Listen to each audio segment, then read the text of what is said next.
नमस्कार, मैं कमलेश सिंह एग्जाम 21 के प्लेटफॉर्म से।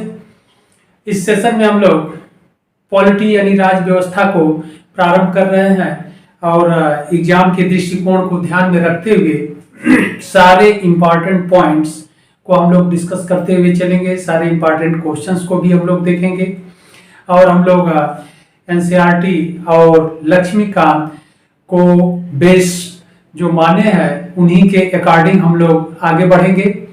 अब यहाँ पर लक्ष्मीकांत को भी कोड हम लोग किया जाएगा क्योंकि बेस वही बुक है और सभी एग्जाम के लिए इम्पॉर्टेंट है। सारे स्टूडेंट लक्ष्मीकांत से परिचित हैं और उनकी बुक को अवश्य वो पढ़ते हैं। तो आइए हम लोग प्रारंभ करें इस क्लास को। और इसमें पॉलिटी में सबसे पहले हम लोग इंडियन कॉन्स्टिट्यूशन यानी भारतीय संविधान पर डिस्कस करेंगे और फिर राज व्यवस्था को विस्तृत डिटेल उस पर डिस्कस करते हुए हम लोग आगे बढ़ेंगे। तो इस फर्स्ट जो भाग है इसमें आज हम लोग देखेंगे संविधान सभा के गठन के बारे में। ओके, और जो संवैधानिक विकास है इसको हम लोग हिस्ट्री वाले टॉपिक में पढ़ चुके हैं। जो लोग नहीं देखे हैं तो प्लेलिस्ट में आप लोग चेकआउट कर लीजिएगा, नहीं तो फिर हम लोग मॉडर्न हिस्ट्री जो लास्ट सेशन होता है, लास्ट टॉपिक होता है, उसमें हम लोग डिटेल फिर आप लोगों को पढ़ा दिया जाएगा। ओके, तो आइए हम लोग प्रारंभ करते हैं इंडियन कॉन्स्टिट्यूशन, भारतीय संविधान। अब इसमें हम लोग पढ़ेंगे संविधान सभा का गठन, भारतीय संविधान सभा का गठन। ओके, यहाँ पर सबसे पहले यह जरूरी बात है हम लोग डिस्कस कर लें कि कानून की जरूरत क्यों पड़ती है। क्या बिना कानून के देश राज्य नहीं चल सकता है, रेगुलेट और एंड कंट्रोल नहीं हो सकता है देश?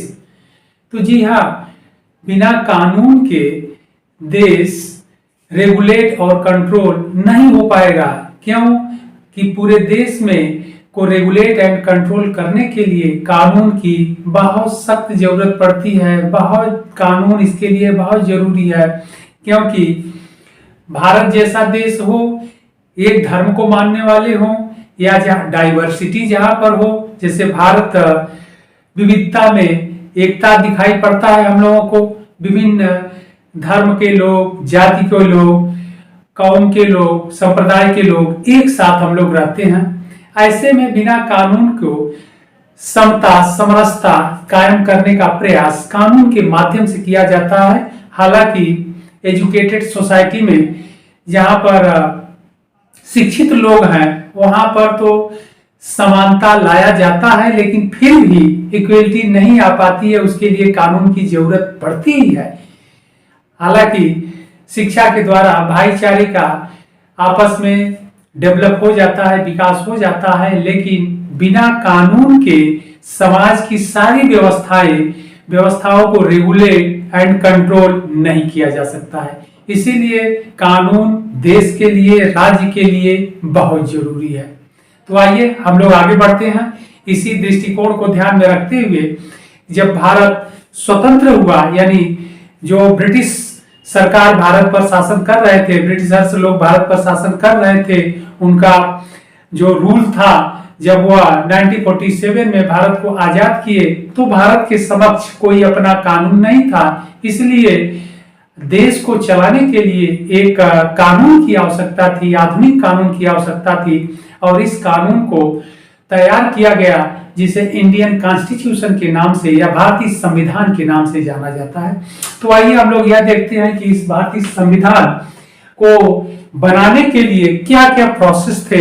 इस संविधान सभा का गठन किया गया संविधान बनाने के लिए, तो इसके लिए क्या प्रोसेस थे।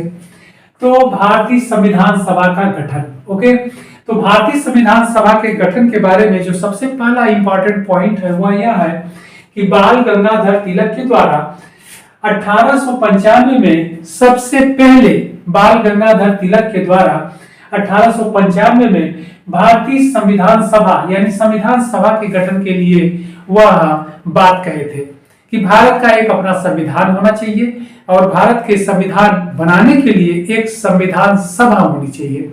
इस बात का उल्लेख सर्वप्रथम बाल गंगाधर तिलक के द्वारा 1895 में कहा गया था, 1895 में। Okay, important point. जबकि भारत में अगर देखा जाए तो आधुनिक कानून ब्रिटिश सरकार द्वारा लाया गया था या ब्रिटिशर्स के द्वारा लाया गया था। और सबसे पहला जो आधुनिक कानून भारत में लाया गया था वह था रेगुलेटिंग एक्ट।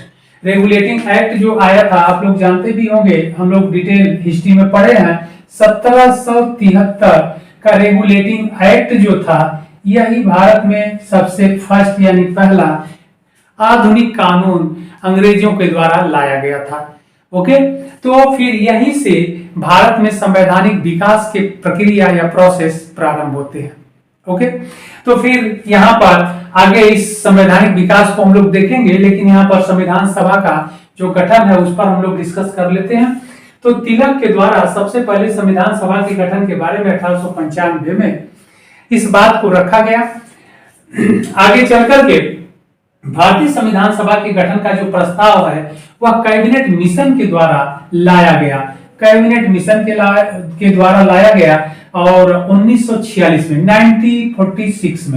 1946 में कैबिनेट मिशन का गठन किया गया या कैबिनेट मिशन को भारत भेजा गया। और कैबिनेट मिशन क्यों नाम पड़ा? इसलिए नाम पड़ा कि यह इंग्लैंड के पार्लियामेंट के कैबिनेट के तीनों सदस्य थे। कैबिनेट मिशन में जो सदस्य थे वह ब्रिटेन के पार्लियामेंट के मेंबर थे और वह कैबिनेट में भी मंत्री पद पर थे। ओके, इसीलिए इसका नाम कैबिनेट मिशन रखा गया। और इसमें कैबिनेट मिशन के जो सदस्य थे, 3 सदस्य आए थे। नंबर 1 सर स्टेफोर्ड क्रिप्स थे, नंबर 2 लॉर्ड पैथिक लॉरेंस थे और नंबर 3 एवी अलेक्जेंडर थे। यह 3 सदस्य इस कैबिनेट मिशन में भारत भेजे गए थे, आए। और इस कैबिनेट मिशन के निर्णय के आधार पर या कैबिनेट मिशन ने यह निर्णय लिया कि भारत का संविधान बनाया जाएगा, भारतीयों के द्वारा बनाया जाएगा। और इस संविधान को बनाने के लिए एक संविधान सभा का गठन किया जाएगा। तो ब्रिटिश सरकार ने 1946 में पहली बार यह एक्सेप्ट किया, माना कि भारतीयों का एक संविधान होगा और यह संविधान बनाने के लिए एक संविधान सभा होगी। संविधान सभा का गठन किया जाएगा। अब संविधान सभा के गठन के लिए क्या प्रोसेस रखे गए उसको हम लोग देख लेते हैं। तो संविधान सभा के गठन के लिए कैबिनेट मिशन में यह प्रावधान किया गया कि 10 लाख के पॉपुलेशन पर यानी जनसंख्या पर एक सदस्य निर्वाचित किया जाएगा। ये इंपॉर्टेंट पॉइंट है एग्जाम के दृष्टिकोण से आपके, कि 10 लाख की जनसंख्या पर एक सदस्य निर्वाचित होगा। ओके, यह नियम बनाया गया, बेस था, आधार था। आगे चल करके संविधान सभा का गठन, इसी आधार पर संविधान सभा का गठन जुलाई 1946 में किया गया। Okay, important point. संविधान सभा का गठन जुलाई 1946 में किया गया और किसके आधार पर? कैबिनेट मिशन के प्रस्ताव के आधार पर। ओके, अब आगे हम लोग देखते हैं कि इस संविधान सभा में सदस्य कितने होंगे। अगला पॉइंट इंपॉर्टेंट है। तो इस संविधान सभा में 389 सदस्य होंगे और यह सदस्य किन किन क्षेत्रों से चुने जाएंगे? तो नंबर 1 292 जो सदस्य होंगे ब्रिटिश प्रांतों से चुने जाएंगे। अब ब्रिटिश प्रांत से क्या तात्पर्य है? ब्रिटिश प्रांत से तात्पर्य है कि भारत का वह क्षेत्र जो ब्रिटिश सरकार के अधीन है, यानी जिस पर अंग्रेजों का अधिकार है, उन क्षेत्रों से 292 सदस्य चुने जाएंगे संविधान सभा के लिए। ओके, इसके बाद नंबर 2 है 93 यानी 93 सदस्य देशी रियासतों से चुने जाएंगे। देशी रियासत का मतलब है कि जो भारतीय राजा थे देशी रियासतों से चुना जाएगा, यानी प्रिंसली स्टेट। तो प्रिंसली स्टेट से 93 सदस्य चुने जाएंगे। इसके बाद तीसरा जो है 4 जो सदस्य मेंबर चुने जाएंगे वह कमिश्नरी क्षेत्रों से चुने जाएंगे। ओके, निर्वाचित होंगे कमिश्नरी क्षेत्रों से। और ब्रिटिश काल में भारत में 4 कमिश्नरी क्षेत्र थे। नंबर 1 दिल्ली, नंबर 2 अजमेर और नंबर 3 कुर्ग और नंबर 4 बलूचिस्तान। तो यह भी इंपॉर्टेंट है, आपसे एग्जाम में पूछा जाता है कि ब्रिटिश काल में भारत में कितने कमिश्नरी क्षेत्र थे? तो 4 थे, दिल्ली, अजमेर, कुर्ग और बलूचिस्तान। इन 4 कमिश्नरी क्षेत्रों से एक एक सदस्य को चुने जाने का प्रावधान किया गया था। इस प्रकार 4 सदस्य कमिश्नरी क्षेत्रों से चुने जाएंगे और 93 सदस्य देशी रियासतों से यानी प्रिंसली स्टेट से चुने जाएंगे और 292 जो सदस्य हैं ब्रिटिश प्रांतों से चुने जाएंगे। इस प्रकार संविधान सभा में कुल 389 सदस्य चुने जाएंगे। ओके, और संविधान सभा के इतने सदस्य चुन करके संविधान सभा का गठन जुलाई 1946 में किया गया। ओके, टू दी पॉइंट हम लोग अब आगे हम लोग बढ़ते हैं। संविधान सभा का गठन होने के पश्चात आगे की कार्रवाई प्रारंभ की गई, क्योंकि संविधान सभा का गठन किया गया था संविधान का निर्माण करने के लिए, यानी भारतीय संविधान का निर्माण करने के लिए किया गया था। तो संविधान सभा का गठन होने के पश्चात संविधान का निर्माण प्रारंभ हो गया। इसके बाद संविधान सभा की जो प्रथम बैठक हुई थी, इंपॉर्टेंट है, यह प्रथम बैठक हुई थी दिसंबर 1946 में। इंपॉर्टेंट पॉइंट है, इस संविधान सभा की जो प्रथम बैठक हुई थी 9 दिसंबर 1946 को हुई थी। इस संविधान सभा की जो बैठक हुई थी इसकी अध्यक्षता सच्चिदानंद सिन्हा के द्वारा किया गया था। ये भी इंपॉर्टेंट पॉइंट है, सच्चिदानंद सिन्हा के द्वारा किया गया था और सच्चिदानंद सिन्हा संविधान सभा के अस्थायी अध्यक्ष नियुक्त किए गए थे। ओके, अस्थायी अध्यक्ष नहीं थे, अस्थायी थे, लेकिन यह पहले अध्यक्ष थे। ये इंपॉर्टेंट पॉइंट है। आगे चल करके 2 दिन पश्चात यानी 11 दिसंबर 1946 को डॉक्टर राजेंद्र प्रसाद को अस्थायी अध्यक्ष नियुक्त किया गया। ओके, अब संविधान सभा की बैठक हुई और उसके अध्यक्ष भी बनाए गए, नियुक्त किए गए। पहले अस्थायी अध्यक्ष सच्चिदानंद सिन्हा को बनाया गया क्योंकि यह वरिष्ठतम सदस्य थे।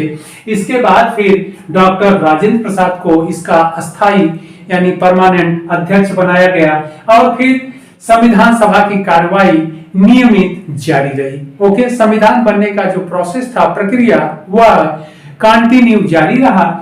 आगे चल करके 13 दिसंबर 1946 को पंडित जवाहरलाल नेहरू के द्वारा संविधान सभा में प्रस्तावना यानी उद्देशिका यानी प्रियम्बल को पेश किया गया। बहुत इंपॉर्टेंट पॉइंट है, टू दी पॉइंट। 13 दिसंबर 1946 को पंडित जवाहरलाल नेहरू के द्वारा संविधान सभा में प्रस्तावना अथवा उद्देशिका अथवा प्रियम्बल को पेश किया गया। ओके, फिर उस पर बहस हुआ, डिस्कस हुआ और फिर उसे आगे चल करके 22 दिसंबर को एक्सेप्ट किया गया, स्वीकार किया गया।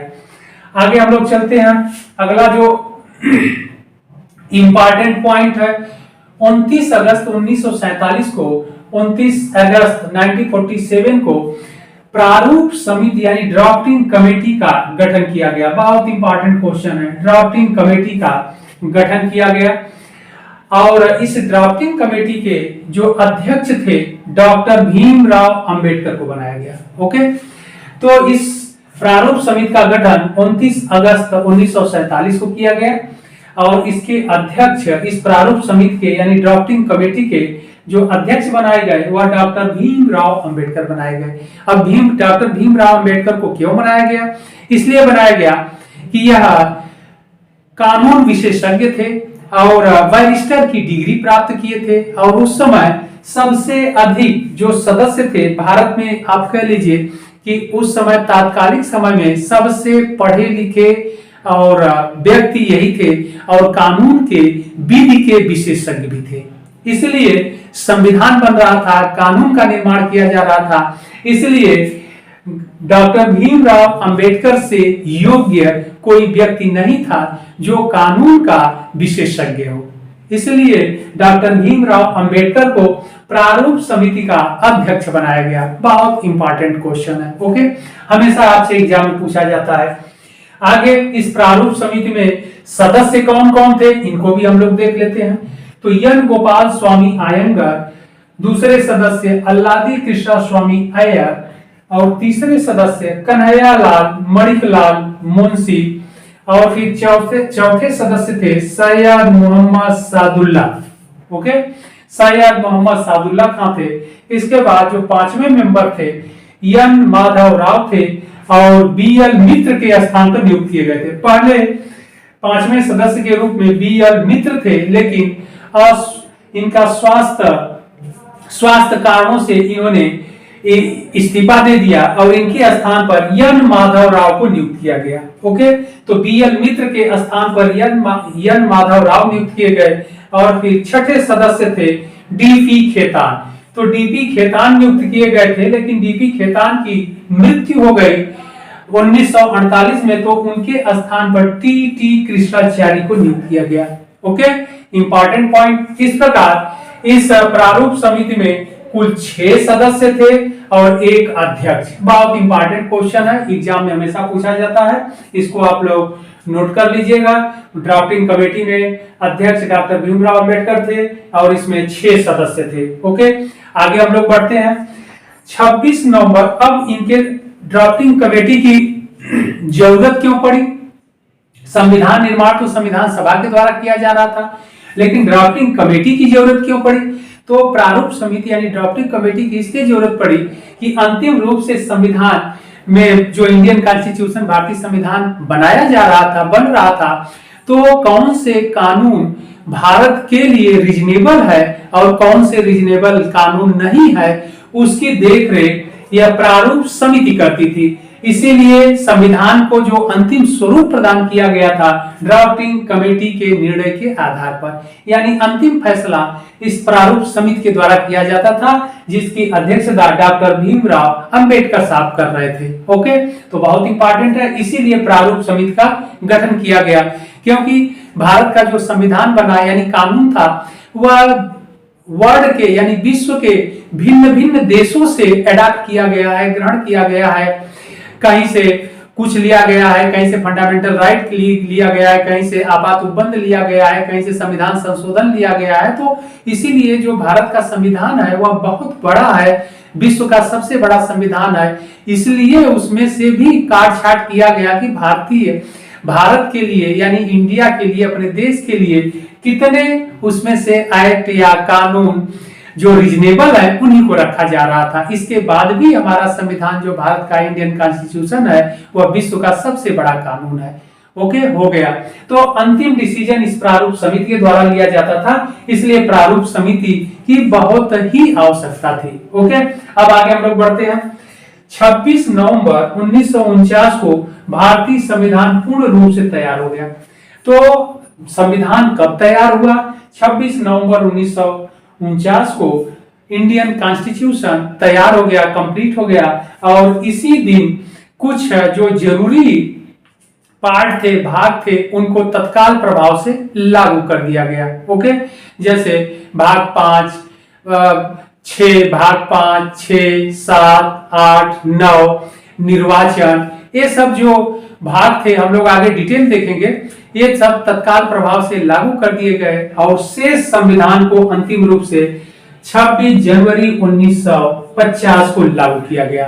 पूर्ण रूप से संविधान 26 जनवरी 1950 को लागू किया गया और जबकि जितने प्रावधान की जरूरत थी 26 नवंबर 1949 को लागू कर दिया गया।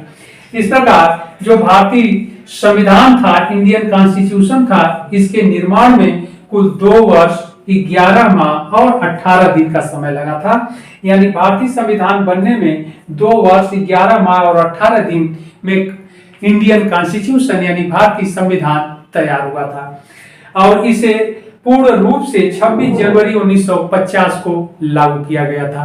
तो यह भारतीय संविधान का निर्माण हम लोगों ने देखा, संविधान सभा के गठन से लेकर के संविधान के निर्माण तक। इसमें एक चीज और इम्पोर्टेंट है, इम्पोर्टेंट यह है कि जब संवैधानिक विकास हम लोग देखेंगे तो उस संवैधानिक विकास में एक्ट ऑफ 1935 का अधिनियम आएगा, यानी एक्ट हम लोग पढ़ेंगे। उस 1935 का अधिनियम बहुत ही इंपॉर्टेंट है क्योंकि 1935 का जो अधिनियम था उस यह ब्रिटिश काल में ही लाया गया था और इसके 1935 का जो अधिनियम था उस अधिनियम के लगभग 70% था प्रावधान, उसको भारतीय संविधान में यथावत स्थान दिया गया, यानी भारतीय संविधान में उसे रख लिया गया। यानी लगभग 70% जो कानून था वो 1935 के अधिनियम के कानून थे जो भारत में ब्रिटिश सरकार द्वारा इम्पोज किए गए थे, लागू किए गए थे, उनको उसी रूप में थोड़े बहुत संशोधनों के साथ रख लिया गया। तो इसलिए 1935 के अधिनियम को मिनी कॉन्स्टिट्यूशन या लघु संविधान के नाम से भी जाना जाता है। तो यह इंपॉर्टेंट पॉइंट है, आप लोग जानते रहिएगा। तो इस प्रकार हमारा संविधान 2 वर्ष 11 माह 18 दिन में बन करके तैयार हो गया और 26 जनवरी 1950 को लागू हुआ। इस प्रकार इस जनवरी 1950 में भारत के राष्ट्रपति की भी नियुक्ति हुई और डॉक्टर राजेंद्र प्रसाद को भारत का प्रथम राष्ट्रपति बनाया गया। तो यह हम लोगों ने देखा संविधान सभा का गठन और संविधान का निर्माण टू दी पॉइंट। सारे पॉइंट एग्जाम के दृष्टिकोण से बहुत ही इंपॉर्टेंट है। फिर हम लोग अगले भाग में मिलते हैं और टू दी पॉइंट हम लोग आगे बढ़ते रहेंगे। ओके।